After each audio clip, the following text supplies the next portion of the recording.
Morning Majlis, talking the stories that are shaping headlines. This is Pulse 95. So next week on Sunday in Glasgow, Scotland, we're going to have a major climate event where world leaders from 200 countries, as well as diplomats, business executives, and activists will meet. An event that's been described as a potential turning point in the struggle against the worst effects of climate change.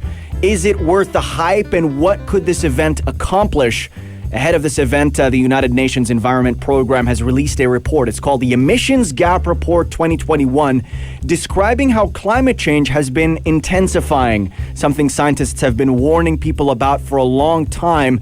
They're saying that humanity has, in fact, been very limited in its fight to limit global warming to 1.5 degrees Celsius over pre-industrial levels. And they've also said that this year has been a fraught year for the planet, described as a thundering wake-up call. The UN Emissions Gap Report points to why we need different climate policy today. Yeah, this week we've already had this study from the WMO showing that warming gases were at a new high last year despite the pandemic. Now in its 12th year, this emissions gap report looks at the nationally determined contributions or carbon cutting plans that countries have submitted to the UN ahead of COP. Now these pledges, they run up to 2030 and they have been submitted by 120 countries. Now UNEP has also taken account of other commitments to cut warming gases not yet formally submitted in an NDC. Now, the report finds that when added together, the plans cut greenhouse gas emissions in 2030 by around 7.5%. That's compared to the previous pledges made 5 years ago. This is nowhere near enough to keep the 1.5 degrees Celsius temperature threshold within sight. That's according to what scientists they have actually compiled in the study and said. Now, to keep 1.5 degrees Celsius alive would actually require 55% cuts by the same 2030 date. That means the current plans would need to have 7 times the level of ambition to remain under that limit. We still have a long way to go. Yeah, we do. I think, we face it here in the UAE, and we talked about this yesterday, how the weather, despite the fact that it is, start of winter, we normally see it by mid-October, the weather gets amazing. We're still seeing temperatures of up to 33, 34 during the day. So, it's not that we could say that it's something for the Western world to be bothered about. We're okay living our lives, comfortable lives, going to our expos and going to our cricket stadiums. We face the reality almost every day, and it is worrying that even despite the pandemic, when the international world of travel was reduced, cars were not out there, we thought that we're going to give the planet a breathing space, but sadly that's not the case at all. And according to the authors of this report, the current pledges that the world is seeing is going to be it's going to be very ever so important to do that, because we are what we're witnessing at the moment is a climate catastrophe. Those are the words of Antonio Guterres. He believes the report highlights the failures of political leaders, and he said the emissions gap is the result of a leadership gap, and this is a very, very important point as well. He said, but leaders can still make this a turning point to a greener future instead of a tipping point to climate catastrophe. And these are the words pretty much echoed by the good old Greta Thunberg. You have failed us. And that's those words will still linger in our minds, and rightly so as well. Yeah, and people are asking whether the COP26 will be productive in the fight against climate change, or are we going to have empty promises again? The goal of the COP26 summit is to get closer to fulfilling the promises that countries around the world made 6 years ago at the COP21 in Paris. It's called the Paris Agreement. Countries around the world pledged to collectively cut their greenhouse emissions enough to prevent the planet from heating up more than 1.5 degrees Celsius compared with pre-industrial times. How has that effort been going so far?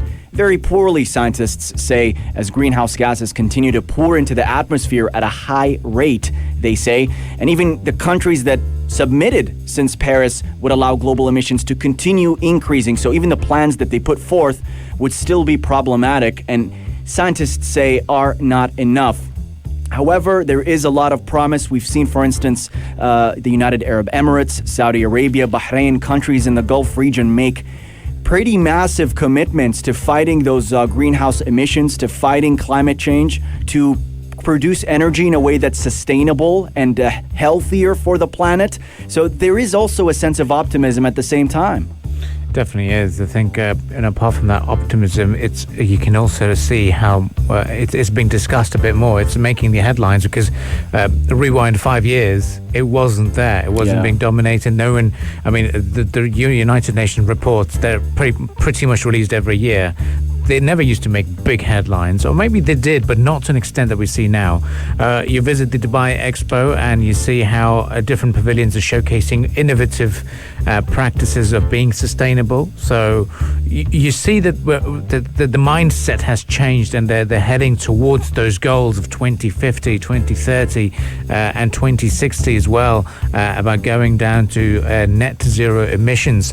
But to what extent are they going to be easier is going to be another big question, because mass urbanization is happening. You know, that's another big threat. You see more people joining the cities, more people moving to the cities. The agricultural sector taking a little bit of a slump as well. So there is so much to be prepared for as well. So let's see what happens.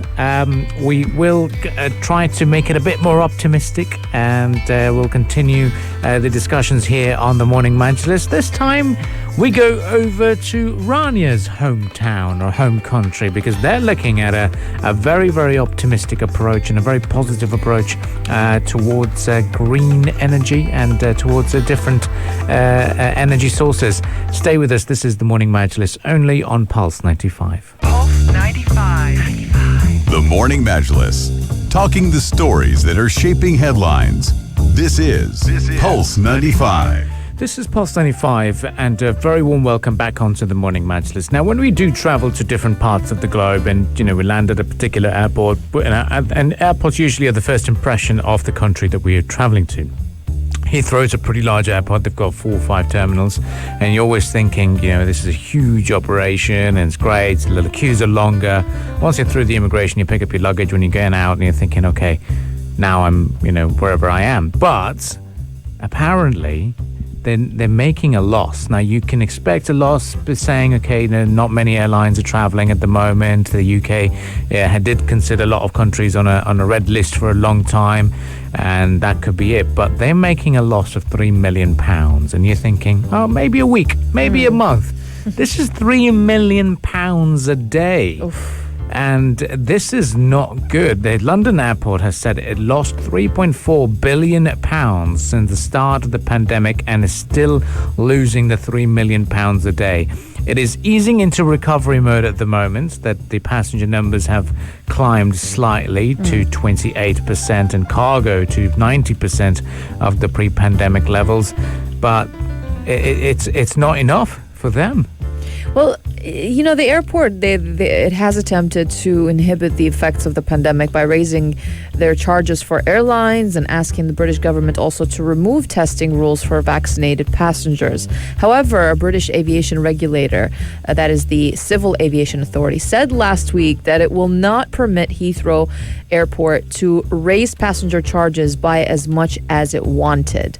And Heathrow did say that the regulator's proposal do not go far enough in order for its investors to receive a fair return. And it did say that it would respond by the end of the year. Now, Heathrow's shareholders, like for example, Qatar Investment Authority and China Investment Corporation, they have had negative returns in real term value over the past 15 years altogether. Now, despite these developments, Heathrow CEO expressed optimism about the airport's outlook. As you said, Abdikarim, the number of passengers in the third quarter of this year alone recovered to about 28% of pre-pandemic levels at Heathrow, while cargo also recovered to about 90%.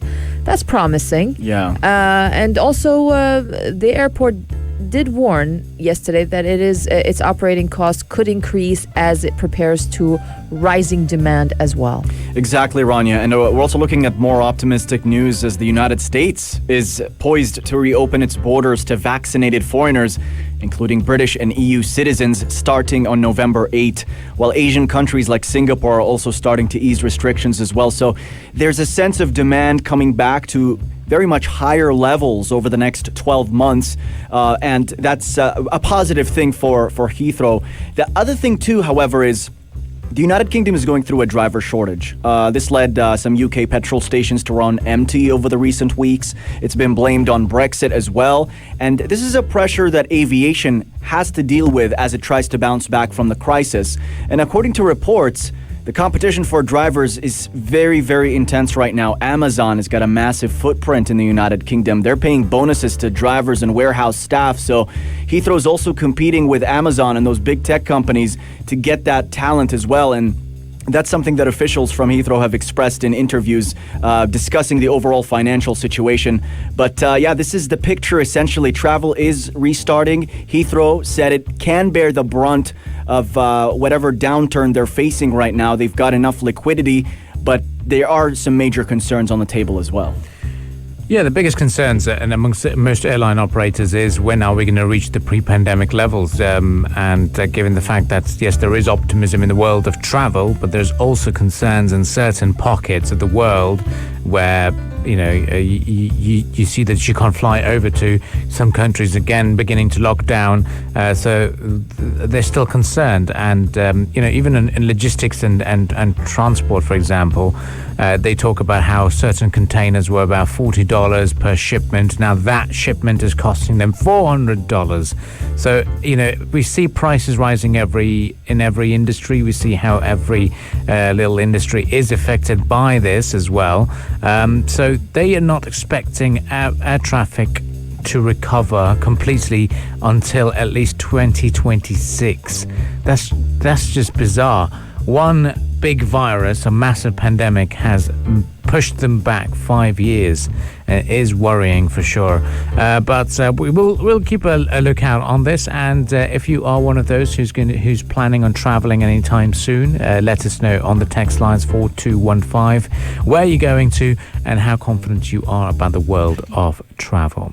Stay with us on the Morning Majlis. Away from the world of travel, it's time to face a wake-up call because of your carbon footprint, as a new report has raised alarm bells. This is the Morning Majlis only on Pulse 95. If you liked this episode of the Morning Majlis, drop a like and subscribe. 95. Be sure to follow us on Instagram for all our daily updates and top stories. Pulse.